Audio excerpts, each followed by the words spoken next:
1 Timóteo 5, versículo 21, revendo as bases da nossa fé bíblica, a doutrina dos anjos. E hoje nós vamos ver a graça soberana de Deus com os anjos. Diz assim, 1 Timóteo 5, 21. Conjuro-te perante Deus e Cristo Jesus e anjos eleitos, que guardes estes conselhos sem prevenção, nada fazendo com parcialidade. Oremos. Senhor nosso Deus, no nome de Cristo, nós entramos na Tua presença em oração, agradecidos ao Senhor pelo dia até aqui, por esse culto, e agora te agradecemos também pelo privilégio que temos de podermos ainda em comunhão estudarmos a Tua palavra, os preceitos do Senhor. E pedimos que o Senhor nos ilumines com o Teu Santo Espírito e fale conosco o que for do Teu querer. Nós oramos agradecidos no nome do Senhor Jesus Cristo. Amém. Nós vimos que os anjos são espíritos ministradores para servir a respeito àqueles que hão de herdar a salvação. Então, desde que Deus criou o homem, ele usa os anjos na obra dele, e porque ele quis fazer isso, né? Não é que ele precise de anjos, né? Mas porque ele decidiu agir dessa forma. E lá em Hebreus fala isso, que eles são ministros que Deus envia para servir os que hão de herdar a salvação. E ele continua enviando os seus anjos. E até hoje, nós não os vemos, né? E quando alguém vê, não sabe que é um anjo com quem ele está tendo contato ou vendo, né? Interagindo. Mas Deus continua os enviando. E antes de continuar, eu queria fazer uma correção na lição passada, quando eu contei a história do pastor Gerson Rocha, com o encontro que ele teve com um homem, né, que cresce que era um anjo. E o homem então colocou, lembra que eu falei que o homem colocou um cheque no bolso dele, era o mesmo preço que tinha que pagar o material de construção à tarde? Então, não era um cheque, né? Era dinheiro. Foi um envelope com dinheiro. Porque se fosse o cheque, estava lá escrito Gabriel, Banco Celestial de Jerusalém. E todo mundo ia saber que era um anjo, né? Mas não foi um cheque, foi um envelope com dinheiro que ele colocou no bolso do pastor Gerson Rocha.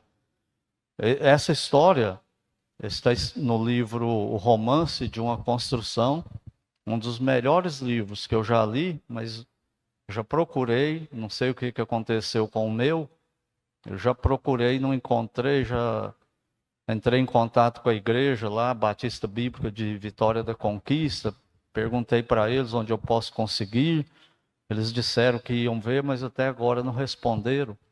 Então essa história está lá, nesse livro, era publicado pela Juerp, né, a editora da convenção, que faliu, então não tem como mais. Então ele conta essa história lá. Essa história é a história da construção do prédio da Igreja Batista Bíblica de Vitória da Conquista. Na época era uma coisa mirabolante, né? Uma igreja fantástica. E a igreja construiu somente pela fé, só com dízimo e oferta dos irmãos. Quem tinha uma coisa de porcelana do avô, vendeu e deu de oferta para a igreja, e assim eles foram e construíram somente com isso, dízimos e oferta. Por isso que eu falo, depois que eu li esse livro, eu era seminarista, quando eu o li, ele mudou a minha concepção sobre fé, o que é mesmo confiar em Deus. Então, continuando, voltando aqui para o nosso estudo, a terminologia com relação aos anjos. Uma palavra que é usada para anjos, esse termo, né, ele aparece na Bíblia, aí de Gênesis até Apocalipse, sobre anjos. Lá em Gênesis, quando Deus expulsa o homem do Éden, o que ele coloca lá vigiando a entrada do jardim? Um anjo com a espada inflamada, né? Para o homem não entrar mais no jardim. E Apocalipse, nós vemos várias atividades angélicas no fim dos tempos aqui. Então, de Gênesis a Apocalipse, eles aparecem. E um termo muito usado é Malak, que significa anjo. Aparece 109 vezes no Velho Testamento. E só no livro de Malaquias, no capítulo 1, versículo 1, que esse termo é usado para um homem, falando a respeito do profeta Malaquias. Então é um termo que pode ser usado para o homem também, mas na Bíblia aparece essa única vez sendo feito assim.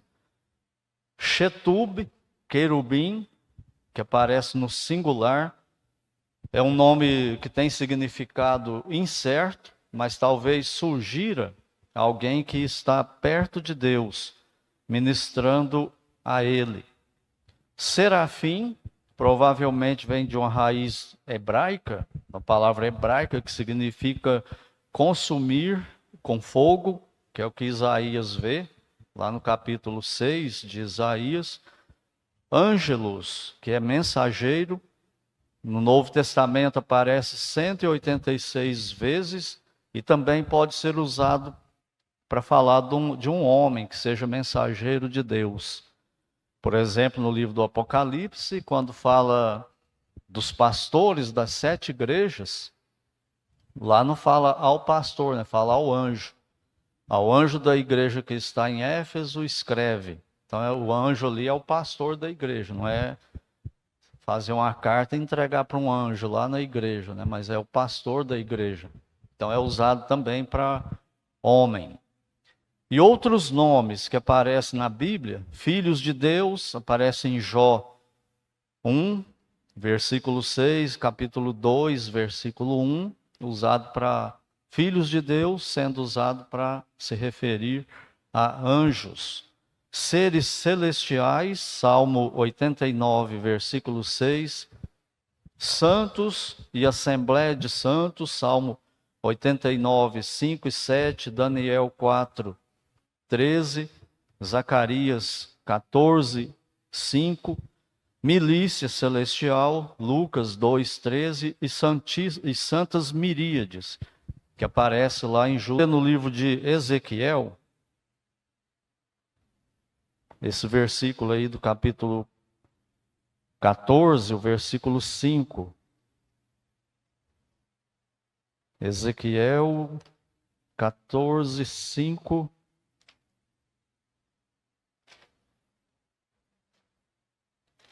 Ezequiel 14, 5.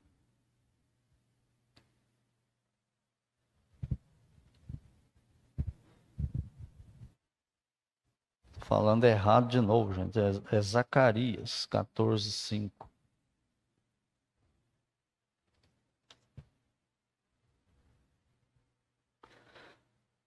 Zacarias 14, versículo 5. Fugireis pelo vale dos meus montes, porque o vale dos montes chegará até Azal. Sim, fugireis como fugistes do terremoto nos dias de Uzias, rei de Judá. Então virá o Senhor, meu Deus, e todos os santos com ele. Então aí também esses santos aí são anjos. Então estou lendo aí Zacarias 14. Então esses anjos, eles têm aí muitas formas. No livro de Ezequiel, eles aparecem parecendo, fala que tem roda, fala que tem asa, Em outros lugares fala que tem cara de homem, cara de águia, 6 asas. Então, se um ser desse aparecer para um ser humano, imagina o que acontece com o ser humano. Quando a gente lê na Bíblia, né, a gente já fica meio chocado com essas coisas. Imagina então se for visível hoje para nós. Então esses aí são seres angelicais com essas formas, né, que nós vemos aí na Bíblia, com essas variações aí muito grandes. Lá agora sim, no livro de Ezequiel, vamos dar uma olhada lá. Ezequiel, no capítulo 1. É um texto aí que muita gente lê e fica com a pulga atrás da orelha, né? O que é isso? Ezequiel, capítulo 1, versículo 1. Aconteceu no 30º ano, no 5º dia do 4º mês, que, estando eu no meio dos exilados, junto ao rio Quebar, atenção nesse local aí, ó, estando eu junto ao rio Quebar, se abriram os céus e eu tive visões de Deus. Versículo 5. Olha o que ele vê, né? Do meio dessa nuvem saía a semelhança de 4 seres viventes, cuja aparência era esta. Tinham a semelhança de um homem. Cada um tinha 4 rostos, como também 4 asas. As suas pernas eram direitas. A planta dos cujos pés era como a de um bezerro e luzia como o brilho de bronze polido. Debaixo das asas tinham mãos de homem aos 4 lados. Assim, todos os 4 tinham rostos e asas. Estas se uniam uma à outra, não se viravam quando iam. Cada qual andava para a sua frente. A forma de seus rostos era como de homem. À direita, os 4 tinham rostos de leão. À esquerda, rosto de boi. E também rosto de águia. Todos os 4. Todos os 4. Assim eram os seus rostos. Suas asas se abriam em cima. Cada ser tinha 2 asas, unidas cada uma à do outro. Outras 2 cobriam o corpo deles. Cada qual andava para sua frente, para onde o Espírito havia de ir, iam. Não se viravam quando iam. O aspecto dos seres viventes era como carvão em brasa, à semelhança de tochas. O fogo corria resplendente por entre os seres, e deles saíam relâmpagos. Agora olha o capítulo 10.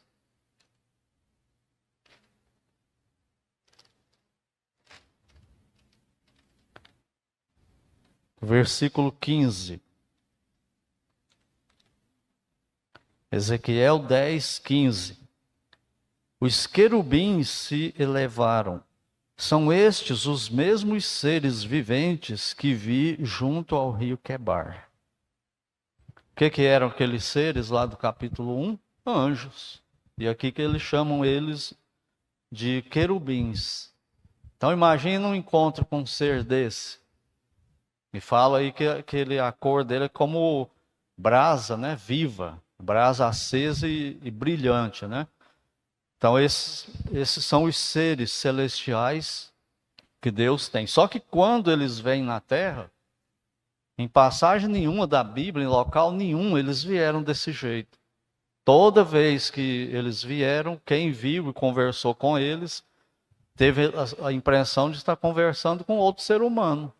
Normal, ele não tinha nada de diferente. E geralmente só percebia que era um anjo quando estava no final da conversa, né? E o anjo desaparecia da presença dessas pessoas aí que tiveram esse privilégio, né? Então, gente, Deus criou a raça humana só com duas classes de pessoas. Quais são essas duas classes de pessoas que tem na raça humana? Homem e mulher, macho e fêmea. E cada um, o homem, tem um propósito no plano de Deus. Deus não criou o homem. Vou fazer um homem, pôr na terra, depois vou ver o que eu faço com ele e abençoar ele. Não. Quando Deus criou o homem, ele já tinha um plano para a história do homem. E a mulher, a mesma coisa. A mulher tem um propósito no plano de Deus. O homem e a mulher têm um propósito no plano de Deus. E funções também nesse plano de Deus. Mas quanto aos anjos, fica muito claro na Bíblia que existem várias classes de pessoas diferentes entre eles. Serafim, querubim, fala uma vez no arcanjo, e que isso é meio nebuloso, né, para nós, a questão do arcanjo, se é só o Miguel que existe ou se tem outros arcanjos, né, mas a Bíblia não fala. Quem dá nome para outros arcanjos aí são os livros apócrifos, os livros não inspirados.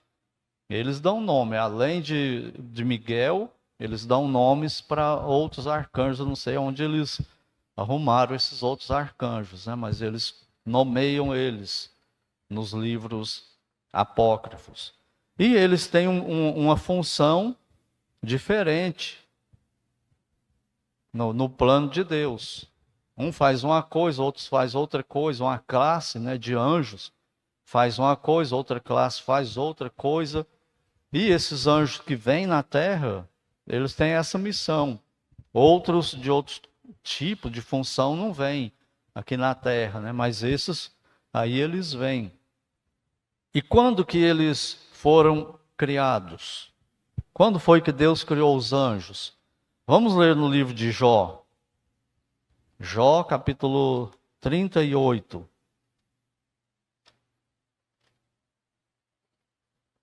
Jó, capítulo 38.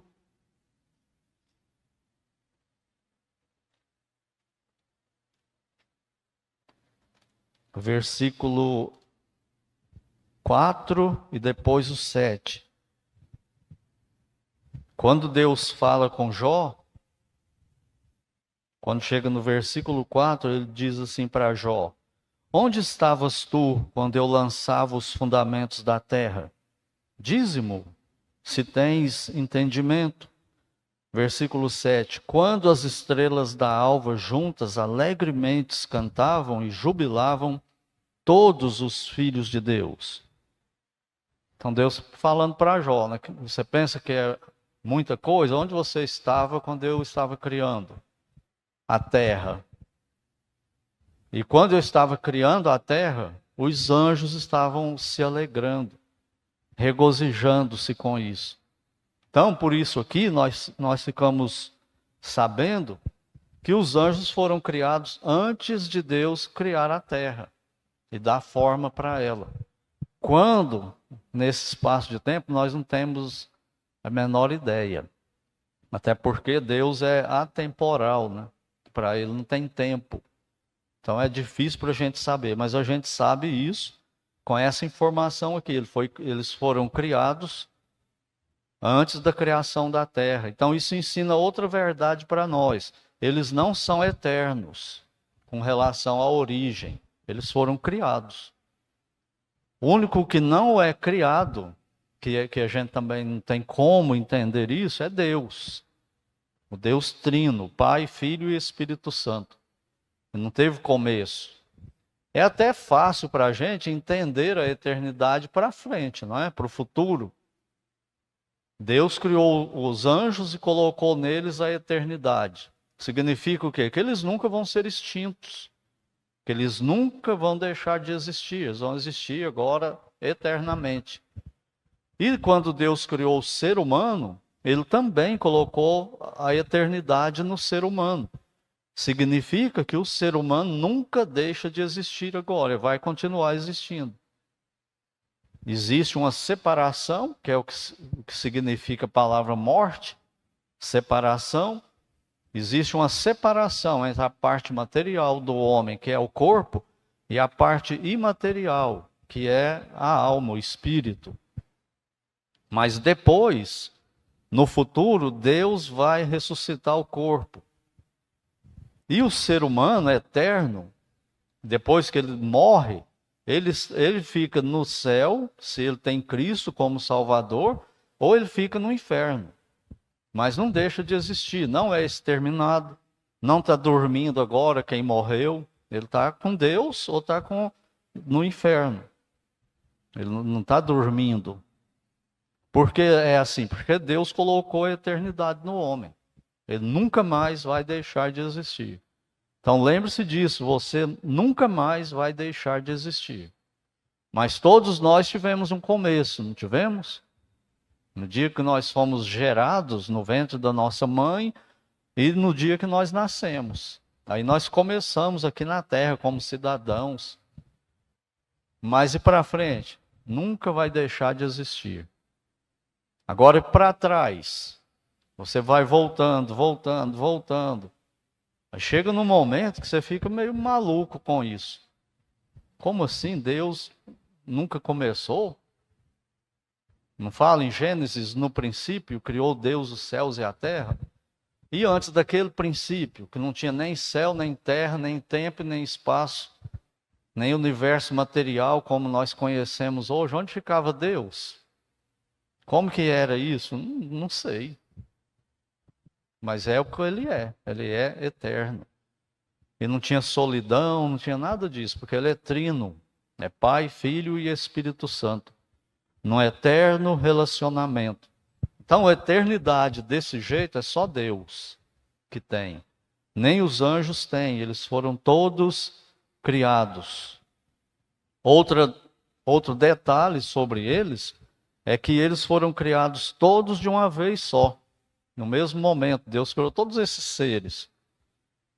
É uma quantidade aí, para nós, inumerável de anjos que existem. E todos eles dentro dessas classificações aí que eu falei para vocês. E também, eles não se reproduzem, como nós, seres humanos e os animais. Eles não se reproduzem, eles existem, essa mesma quantidade, não aumenta e nem diminui o número deles. Nós não fomos criados todos de uma vez, né? E nós multiplicamos a nossa espécie através do relacionamento do homem e mulher, que procriam. Os anjos não procriam. Por isso que para mim não passa essa ideia de que lá em Gênesis 6, quando fala que os filhos de Deus possuíram as filhas dos homens e tal, não pode ser anjos. Porque até Deus colocou uma regra. Em Gênesis 1, quando ele criava alguma coisa, ele falava assim, e reproduza conforme a sua espécie. Então, o anjo e ser humano não reproduz nada, porque são espécies diferentes, né? E se isso pudesse acontecer, os demônios estariam fazendo isso até hoje. Mas isso é só lenda, né? Isso não acontece. Esse negócio de um anjo descer na terra, possuir uma mulher, ter um filho, o filho fica meio semideus, isso aí é só mitologia grega, com Zeus e com outros deuses aí. Mas na realidade não existe isso com anjos. Eles não possuem livre-arbítrio hoje. Vamos ver Mateus 6. Tem gente que não aceita isso de jeito nenhum, né? A questão do homem, do ser humano não ter livre-arbítrio. Primeiro é porque ele entende errado o que significa livre-arbítrio. Muitos acham que livre-arbítrio é o ser humano ter a capacidade de fazer o que ele quer. O tempo todo ele faz o que ele quer. Um exemplo que não é bem verdade isso é o casamento. O homem casado faz o que ele quer. Só o que ele quer. A mulher casada faz só o que ela quer? Não. Por quê? Porque tem um outro que assinou um documento, né, colocando as vontades ligadas agora. Um depende do outro. Então, que liberdade que é essa? O que é livre-arbítrio? Então, olha aí Mateus capítulo 5. capítulo 6, versículo 10. Mateus 6, 10. O Senhor Jesus Cristo ensinando a oração padrão, né? No versículo 10 ele fala assim: venha o teu reino, faça-se a tua vontade, assim na terra como no céu. Todos esses anjos que nós vimos aí, bilhões deles, eles fazem a vontade deles? É ou não? Não, eles fazem a vontade de Deus. É isso que Cristo está dizendo. A oração dele é que a vontade de Deus fosse feita aqui na terra do jeito que ela é feita no céu. Ou seja, lá no céu não tem duas vontades em conflito. No céu só tem uma vontade. É só a vontade de Deus. Igual eu já falei aqui para vocês várias vezes. Deus fala assim: o anjo fulano de tal vai lá na terra e mata aquele cara agora. Ele vem e mata. Ele não quer nem saber da esposa, do marido, do filho, do avô, se vai sofrer, se não vai. Ele vem e mata.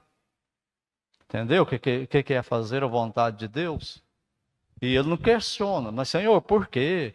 O que ele fez? O que ela fez? Chegou a hora, Senhor, a vida dela acabou agora mesmo, eu tenho certeza. Não existe isso. Deus ordena e ele faz. Então existe só a vontade de Deus. E vamos ver o nosso versículo de abertura, de 1 Timóteo 5. Vamos entender essa expressão aí, ó. O apóstolo Paulo, escrevendo para Timóteo, ele diz: conjuro-te perante Deus e Cristo Jesus e anjos. O que está escrito aí? Anjos o quê? Eleitos. Anjo se converte? Quando a Bíblia fala que nós somos eleitos antes da fundação do mundo, predestinado e tal, significa que nós vamos chegar a ser salvos. Que Deus planejou isso, não é? Porque Ele nos elegeu, nós somos eleitos. E os anjos eleitos? Como assim? Será que os demônios podem se converter? É disso que ele está falando? Ou o diabo pode se converter? Não é. Esses anjos eleitos aí são os anjos que Deus determinou que eles não cairiam na rebelião com Lúcifer. Por isso Deus elegeu eles para isso, para não caírem. É isso que significa isso aqui. Então esses anjos aqui, eles não podem pecar mais, acabou. Mas e o livre-arbítrio? Os anjos não são seres pessoais, responsáveis? São. Mas eles não pecam mais, acabou. Deus decretou isso. Os que iam pecar já pecaram. E o líder transformou-se no diabo e os outros transformaram-se em demônios. Perderam viu aqueles corpos que nós vimos lá? Aqueles corpos que para nós muitos são estranhos. Tem 6 asas, 4 caras de um lado, 4 caras do outro lado. Eles perderam esses corpos. E agora eles são espíritos só. São pessoais, são conscientes, agem, mas eles não têm corpos. Por isso que eles querem possuir o ser humano. O jeito dele manifestar para valer aqui na Terra é através da possessão de um ser humano. De outro jeito ele não pode agir. Ele pode atormentar, ele pode oprimir, ele pode tentar seduzir. Mas o demônio não pode chegar em você e te dar um soco na cara, pegar no seu pescoço e te enforcar, igual a gente vê em filme. Por que ele não pode fazer isso? Porque ele não tem mão. Ele não tem corpo. Então ele precisa de um corpo. Para ele agir, ele precisa de um corpo. Eles perderam o corpo na queda. Então o que aconteceu aí? Deus usou a graça soberana para impedir alguns anjos de pecar. E para mim, tem um outro ensino aqui, com esses anjos eleitos. Parece que todo ser que Deus criou racional, pessoal e racional, se Deus não intervisse, todos pecariam contra ele. anjos e homens. Chegaria um momento que haveria uma rebelião, como houve. Só que quando houve a rebelião no céu, tinha uns anjos que estavam preservados, que foram eleitos por Deus para não caírem. E quando aconteceu a rebelião na terra, Deus predestinou uns seres humanos para ele salvar também. Se ele não fizesse isso, não tinha jeito. Para mim, é o que fica evidente nisso, né? Então, esses anjos lá no céu, eles não têm o livre-arbítrio. E os demônios hoje também não têm, e o ser humano também não tem mais livre-arbítrio. E tem gente que retorce com isso, né? Como assim? Eu tomo decisão todo dia. Você toma dentro da sua livre agência, de agir no dia a dia. Então, o que é livre-arbítrio? Livre-arbítrio é a capacidade do ser humano, ou do ser anjo ou humano, tomar uma decisão contra a sua natureza. Por exemplo, por que você não tem livre-arbítrio e nem eu? Use o seu livre-arbítrio com toda a sua honestidade e não peque mais. Você consegue? Crente e incrédulo. Pode dar a sua palavra. Nunca mais vou pecar em nada. Escolha só uma coisa, uma área. Nós, maridos, escolha aí, dá a sua palavra para Deus. Senhor, a partir de hoje, nunca mais vou cometer um pecado contra minha esposa. Essa esposa falou, oh, aleluia, eu recebo. Mas não vai durar muito tempo essa promessa, né? E as mulheres, pode fazer a promessa aí com toda a sua honestidade e palavra de honra. Senhor, nunca mais, a partir de hoje, eu vou pecar contra o meu marido. Consegue? E o livre-arbítrio? Você não é livre para fazer o que quer? Sabe por que nós não conseguimos? Porque a nossa natureza é pecaminosa. Não há como você tomar uma decisão contra a sua natureza, que é pecaminosa. Porque o diabo e os demônios não fazem o bem de jeito nenhum. Porque a natureza dele é má. É corrompida. Ele não tem como. E para ter Cristo como Salvador, ter fé salvadora em Cristo, é pior ainda. Aí é que não tem mesmo. Então o ser humano ele não tem livre-arbítrio. Ele não consegue tomar decisão contra a sua natureza pecaminosa. Você pode tentar. A gente até queria, não é? O apóstolo Paulo fala, eu queria fazer a vontade do Senhor, eu tenho prazer na lei do Senhor. A lei do Senhor é santa, boa e justa, eu quero guardar a sua lei, mas a hora que eu vejo eu já pequei. Miserável homem que eu sou. Cadê o livre-arbítrio? Agora, você já viu alguém questionando Deus por causa dos anjos? Senhor, o Senhor deixou uns anjos se perder e agora eles estão condenados eternamente, vai sofrer a ira do Senhor no lago de fogo eternamente. E preservou uns que são bons e nunca mais vão pecar. O Senhor é injusto, cadê o seu amor? Já viu o homem questionar isso em relação aos anjos? Mas com relação à raça humana, ele questiona. Por quê? É o corporativismo. E o orgulho também. De querer ser Deus. Querer agir nessas coisas aí. Então, nem os anjos, nem os homens não têm esse tipo de livre-arbítrio de fazer o que quer. Se fosse assim, o morto não... Eu ia falar que o morto não morreria. Aí não, né, irmão Nedinho? Ele está morto, ele não tem como morrer mais, né? Que a pessoa não morreria. Chegou, está morrendo, falou, não vou morrer, eu decido não morrer. Adianta? Não adianta. Então, esse tipo de liberdade o homem nunca teve, ninguém tem. Esse tipo de liberdade é só Deus que tem. Por quê? Porque Ele é Deus, Ele é santo, Ele nunca vai decidir nada errado, nem pecaminoso, nem fazer, nem pensar. Só Ele que age assim. A frasezinha que a maioria não gosta de Deus, sobre Deus é: Deus faz o que Ele quer, com quem Ele quer, do jeito que Ele quer, aonde Ele quer e não pergunta a qualquer. Senhor, o Senhor tirou o meu filho? Tirei. Senhor, o Senhor tirou o meu pai? Tirei. O Senhor tirou minha mãe? Tirei. Meu irmão também. E quem pode falar alguma coisa para Deus se Ele não erra? Só que eu não entendo isso, mas Ele não erra. Ele não falha, Ele não faltou amor, não faltou graça, não faltou misericórdia, não faltou nada quando Ele fez isso. Por isso que nós temos que ir pela fé. Lembra que Paulo fala, vivemos por fé e não pelo que vemos? E muito menos pelo que entendemos. Porque nós não vamos entender a maioria das coisas sobre Deus. Então olha o que fala Romanos. Romanos capítulo 9.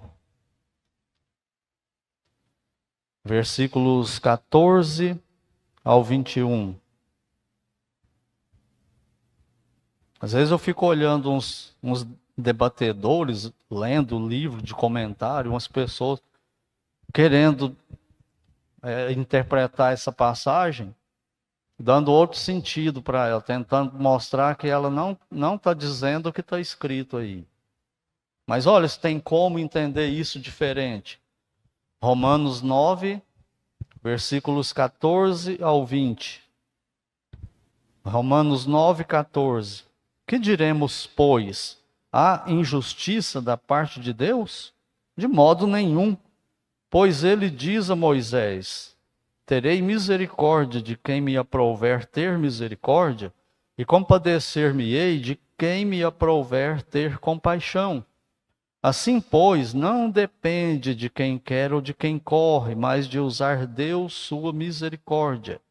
Porque a Escritura diz a Faraó: para isto mesmo te levantei, para mostrar em ti o meu poder e para que o meu nome seja anunciado por toda a terra. Logo, tem ele misericórdia de quem quer, os anjos que não caíram, e também endurece a quem lhe apraz, os anjos que caíram, e a raça humana também. Tu, porém, me dirás: de que se queixa ainda? Pois quem jamais resistiu à sua vontade? Quem és tu, ó homem, para discutires com Deus? Porventura, pode o objeto perguntar a quem o fez: por que me fizeste assim? E a gente não aceita isso aqui. Porque nós não entendemos Deus na sua totalidade. E ele fala aí, né, no versículo 20, né? Quem és tu, ó homem, para discutires com Deus? E para perguntar, por que o Senhor me fez assim? Por que eu nasci no Brasil? Ah, Senhor, eu queria ter nascido lá na Escandinávia. Não, você vai nascer no Brasil e pronto. Ah, eu queria ter outros pais, mas você vai ter esses pais aí. Ah, eu queria ter outros filhos, mas você vai ter esses aí. E o livre-arbítrio? Então é melhor aceitar. Aceita que dói menos, não é? Só que aqui é com Deus, né? E tudo que Ele faz é para o bem. Nada é para o mal. Deus não vai responder essas perguntas. Esse negócio de falar assim, mas e a justiça de Deus? Deus não foi injusto quando Ele elegeu uns e não elegeu outros, você preservou uns anjos e não preservou outros, Ele não foi injustiça aí? Ele não fez acepção de pessoas? Até essa expressão eles entendem errado. Ele não fez acepção de pessoas. Você pode perguntar isso para mim, mas pergunta para o João. Para Deus você não pode perguntar. Nós podemos perguntar uns para os outros. Questionar isso, cogitar essas coisas entre nós. Com Deus, não. E é Ele quem está dizendo. Quem é você para me perguntar isso? Ele vai falar, igual ele falou para Jó: onde você estava quando eu criava a terra? Quando eu criava os anjos e fazia a eleição de uns e a não de outros, onde você estava? E agora que você existe aí, 1000 anos depois, você vai querer me questionar?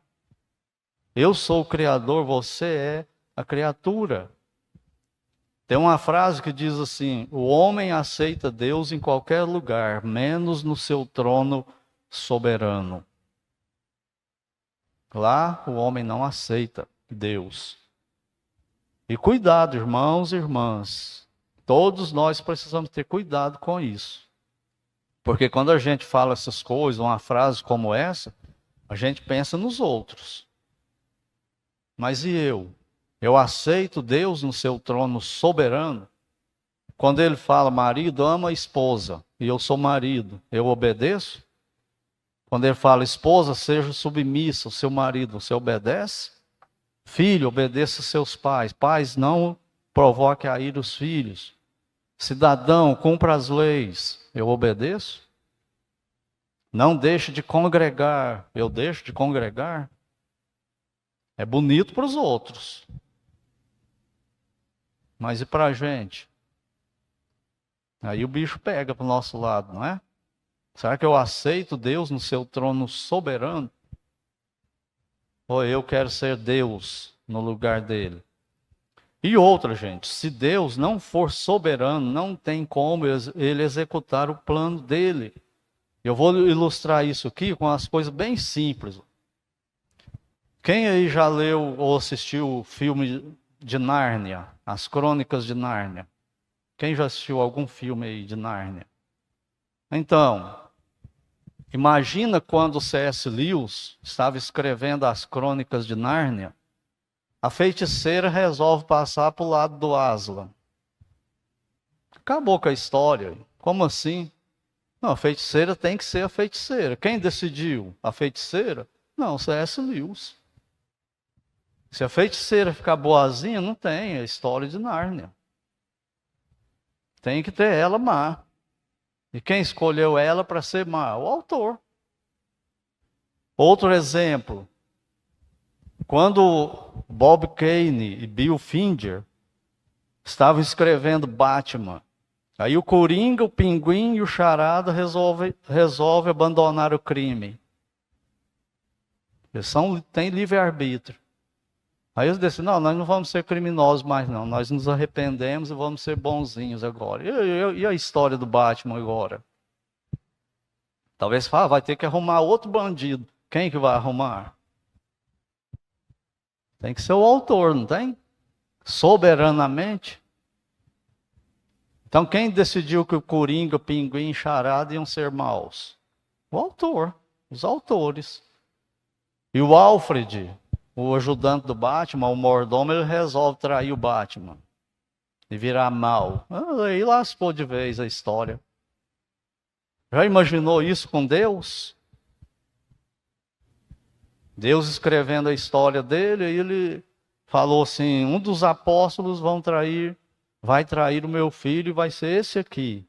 Aí aquele apóstolo, não, eu não, escolhe outro aí porque eu estou fora disso aí. E o outro fala a mesma coisa, e o outro a mesma coisa, quem que vai trair? Como que Deus escreve a história dele? Ele fala assim, você tem que fazer isso aqui, para o meu plano. Aí eu falo para ele, não, Senhor, eu não vou fazer isso aí, não. Ah, não? Vai sim.